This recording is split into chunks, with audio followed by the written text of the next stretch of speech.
A year ago, when we reviewed India's residential or home market, we heard most stakeholders pronounce that the worst is behind us. Well, on the policy front, affordable housing had got an infrastructure status boost. First-time home buyers had been given an extra tax benefit on home loans. FDI norms were further relaxed for township projects. So everyone believed, if not prices, at least sales will start picking up. But nobody had a clue about demonetization, did they? Nobody could guess that the loss of currency and all the noise surrounding black money in real estate will push home buyer sentiments to a new all-time low. Close on its heel came RERA, which has pushed the industry or builder sentiments to an all-time low. And the result is India's residential sector is struggling to see any light at the end of the tunnel. And this, despite home prices hitting a 5-year low adjusted for inflation. So we ran a Twitter poll to sense the mood of the home buyer, and here are the results on Urban Reality. 26% said that they will buy now. Actually, I was quite happy to see that number. It is a tad more than 1/4.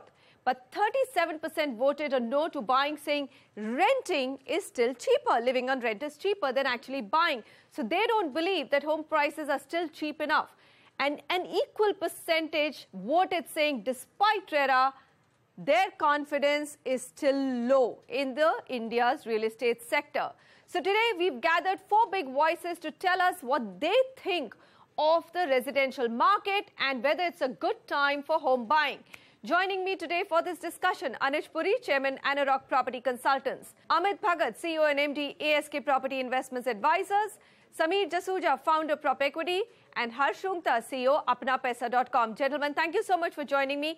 Let's begin with addressing the big question.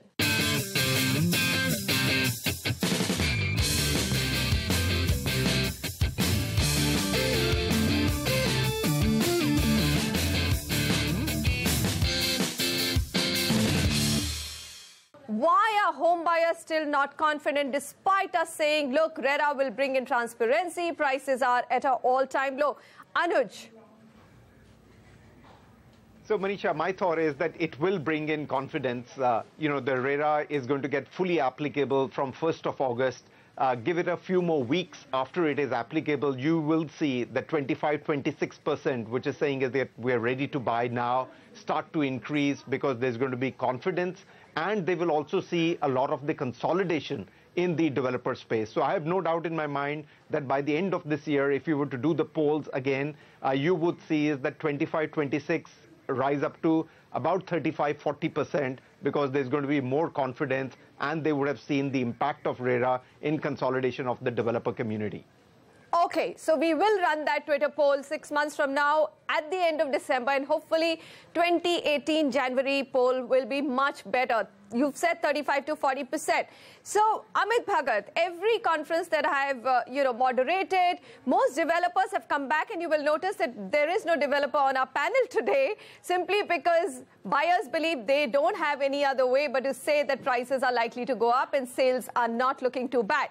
Having said that, we've been told that it's media which is really dipping the sentiments, and the buyers are worried because we keep screaming out headlines that home prices are stagnant or declining. Investors are exiting. You have unsold inventory. Even though it's shrinking, the number is still very high at 6 lakh units.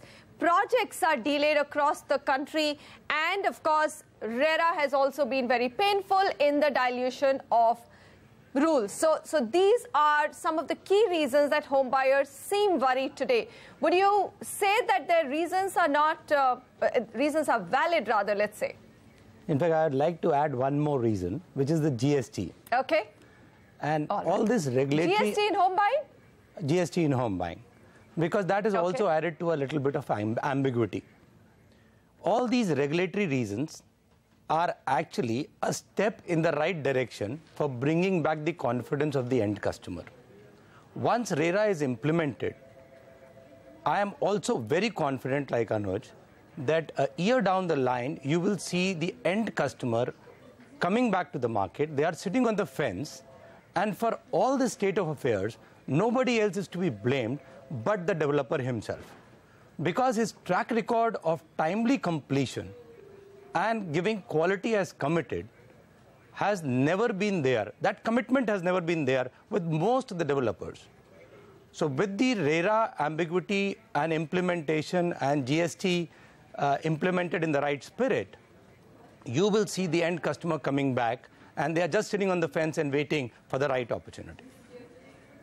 All right, so let's now start addressing on the reasons why the home buyers should come back into the market. If you're saying that this percentage is likely to increase from 26% to, let's say, about 40% by the end of the year, other than RERA, are there any compelling reasons? Sameer Jasuja, this question is to you, and I'm now going to divide this entire debate between first-time home buyers who are sitting on the fence. Let's address that first, and then we will go after the break and address the second question of investors looking to broad-base their portfolio. So for first-time home buyers, Sameer, is this the right time to buy? Manisha, I would agree with the other panelists that this perhaps is the best time for the end users and the first-time buyers to buy property. Multiple reasons for that. Like you said, the prices have come down to a 5-year low. With implementation of GST, there's going to be additional taxes. There's going to be some cost increases by developers with RERA coming in because of the strict regulations that developers will have to comply with.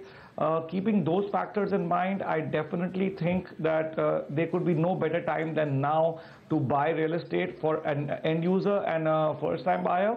Just a caveat that I would recommend them to buy properties that are completed or nearing completion even now, because a lot of developers even today are under stress and they are focusing on execution, but some of them lack still funding, and there are many reasons why their existing projects which are under construction will face more delays. So that's why.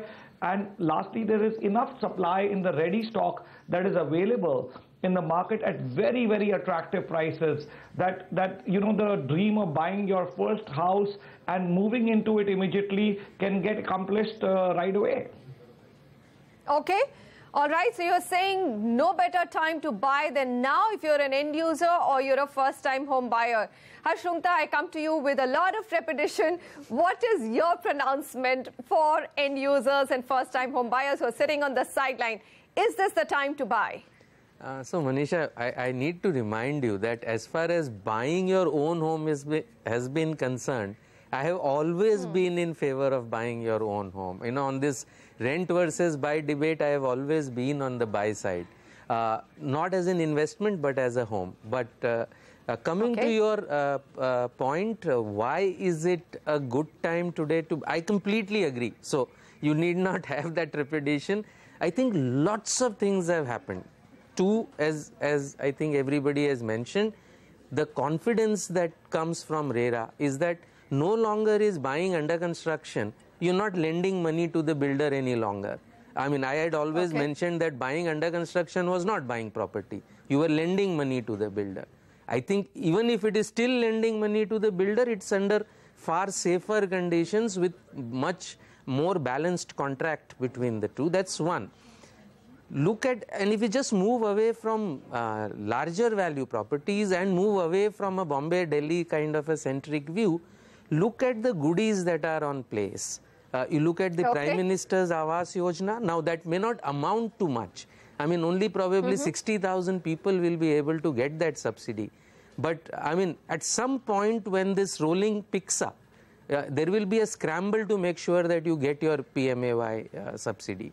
And that itself should give an impetus to getting the demand up and running. Look at the changes in Provident Fund. You will be able to withdraw 90% of your Provident Fund to pay for the house. Not just that, you can even pay your future installments, future EMIs out of your future contributions to the Provident Fund. Now, I think employers have been arguing... And this is something you've been asking for a long time. Absolutely. You could actually go further down and link your Provident Fund with your home EMI. That's the next step that technology can enable. All right, it's already there. It's already, I mean, in principle it is there. Whether they will actually implement it in the spirit in which they've still got those little things that 10 people have to form a group, etc. I think as an industry, it's at a takeoff stage. At least if you think of first-time home buyers and you're talking properties of 50 lakh or a crore. I mean, till that time, that 2.5 lakh subsidy, 2.35, 2.4 lakh subsidy, and the availability of your provident fund, which remember comes, your employer's contribution, remember, comes out of without having to pay tax, and now that can be used to pay your EMIs. I think it is very powerful. I think when these factors all coalesce together, we will see a big rush for that segment, 50 lakhs to a crore. 50 lakhs to 1 crore, big rush. Now, some of the key takeaways which I've been hearing, gentlemen, is that Sameer Jasuja is saying, and he's really not said that in the last 2 years of this programming, that prices are likely to start going up now because of RERA compliance. You know, you tend to, every time developers say this, Anush Puri, you tend to disregard it. You say, of course, they are only going to talk about prices going up. So do you believe that actually prices are also likely to see a little bit of firm up going forward? And if that's the case, they should buy now? Or do you think that even if they wait out another 6 months, there is no cost to waiting? They can take their time and get the best deal? So, Manisha, I'm going to answer it in 3 parts. The first is that if you look at the last 6 quarters, every quarter the demand or the absorption has been more than the launches. And it's not that the demand has increased manifold, it's just that the launches have gone down. So, you know, remember that the unsold inventory which was there, the last 6 quarters it has been coming down because the new launches have been lower than what the sales or the absorption has been. Second is a very important point, Manisha. We haven't really debated that, you know, on a panel with you, but I have discovered in the last 3 or 4 months this very important point where the developers for the first time are not only looking at what their cost is. So previously their argument was, Anush, this is our land cost, this is our construction cost, this is our financing cost, this is our marketing cost, and we are very thin on profits, which is like, you know, 3%, 4%, 5%, or in many cases it was cut to cut. Today, the developer is saying is, let me put myself in the shoes of the buyer and see what is that the buyer wants. Now, absolutely, Manisha, and this is where I think is you're going to see the crux over the next 6 months. They're putting themselves in the shoes of the buyer, and they are now looking at the ticket price. So they're making the apartments efficient, productive. Previously, you know, 3-bedroom was 1,800, 2,100. It didn't matter to them. They never looked at the plans. They were like, the buyer has to pay for this. Today, they are really concentrating and saying, how can I do 1 bedroom? For example, Manisha, you and I have debated in Bombay, can we get anything in Andheri at less than 1 crore? There wasn't. Today, there are products that are getting launched now at less than 1 crore. This is where I feel is that the developers have woken up and have said is we need to put ourselves in the shoes of the consumer. We need to bring in efficient, more productive. We need to apply ourselves on plan, just like what happens in Hong Kong and Singapore. This is where now you're going to start to see affordability coming in, and not necessarily I say is that the buyer looks at per square foot price. Buyer looks what's the total price that I have to pay for the apartment. And if it is less than 1 crore, it doesn't matter to him whether it's 12,000 or 10,500. That's where I feel is that you're going to see this lockjam break and the market started moving, apart from what we discussed in the first part of our discussions. Okay, so a lockjam break. On prices per se, Amit Bhagat, what's your view? I mean, in that recent interview I did for you for digital, you said that even in a market like NCR, which is right now inundated with unsold, probably has the highest inventory unsold, you believe that at least in next 2 to 3 years, you will start seeing prices firming up. Give me your rationale. So one reason is the implementation of the regulation. Customer is now empowered. Developer is conscious of the fact that he has to be compliant and he has to deliver on time. But how does that affect the prices?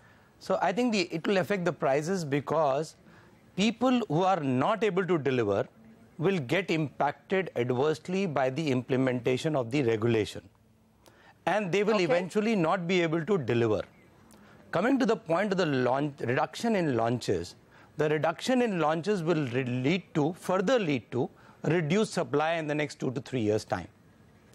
And that is the reason when supply will get impacted, prices will remain where they are, but the absorption will increase. And probably third year down the line, you may see firming of the prices also.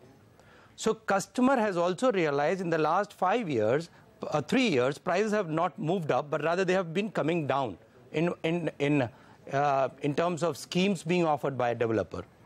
So today, when regulation is in place, customer is empowered, developer is conscious of his delivery and commitment to the customer, and there is reduced launches, the prices are bound to go up, and the customer is realizing that. And then when he's empowered, he will start buying. All right.